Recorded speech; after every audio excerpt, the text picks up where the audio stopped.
বাড়িতে যদি তুলসী গাছ রাখেন এবং কিছু নিয়ম পালন করেন তাহলে জীবনে অভাব অনটন দূর হয়। এক কথায় টাকার বন্যা আসে, পাশাপাশি সংসার সুখ শান্তিতে ভরে ওঠে। তো চলুন বন্ধুরা, আজকে এই বিষয়ে নতুন ভিডিও আপনাদের কাছে নিয়ে এসেছি। ভিডিওটি যদি ভালো লেগে থাকে তাহলে চ্যানেলটি সাবস্ক্রাইব করতে কিন্তু ভুলবেন না এবং আপনার পরিবারের সঙ্গে শেয়ার করে দিন। প্রাচীন শাস্ত্র অনুসারে বাড়িতে তুলসী গাছ থাকলে মৃত্যুর দেবতা যমরাজও নাকি ঘরে প্রবেশ করতে পারেন না। বাড়িতে তুলসী গাছ রোপণ করলে গাছের মূল যত বিস্তৃত হতে থাকে তত বিস্তৃত হয় পুণ্য লাভ।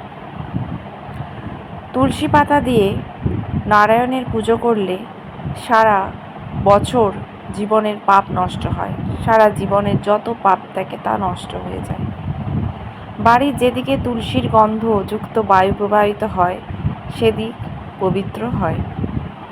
তুলসী মঞ্জরি দিয়ে বিষ্ণুর পুজো করলে পুণ্য হয়।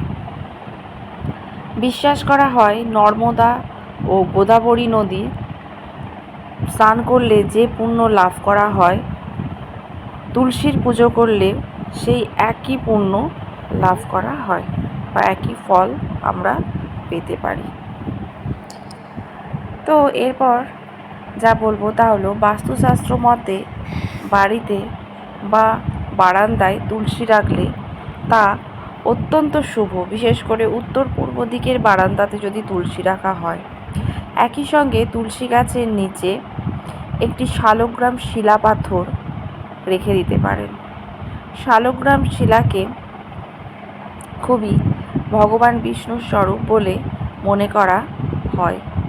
তাই যে বাড়িতে শালগ্রাম শিলা থাকে তুলসীর সঙ্গে, সেই বাড়িতে ভগবানের বাস বা সেই বাড়িতে কখনো কারোর কুদৃষ্টি বা অশুভ দৃষ্টি পড়ে না এবং সেই বাড়িতে কখনো টাকার অভাব হয় না। আর্থিক সচ্ছলতা লাভের জন্য আমাদের প্রতিদিন সকালে স্নান করে তুলসী গাছে জল নিবেদন করা উচিত।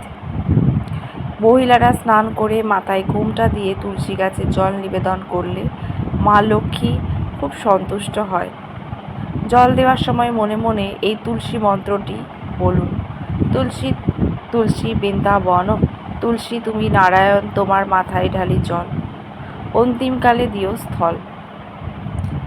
এই মন্ত্রটি গাছে জল ঢালার সময় যদি আপনি পাঠ করেন তাহলে আপনার যে কি পুণ্য হয় এবং যে এই মন্ত্রটি শুনে তারও এই পুণ্য হয়।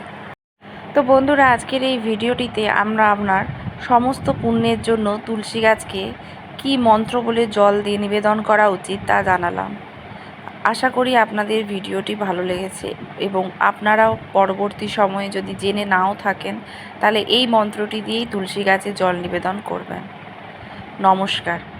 ভিডিওটি ভালো লাগলে ছেড়ে যাওয়ার আগে লাইক, শেয়ার এবং সাবস্ক্রাইব করতে কিন্তু ভুলবেন না এবং আপনার মূল্যবান সময় দিয়ে ভিডিওটি দেখার জন্য অসংখ্য অসংখ্য ধন্যবাদ।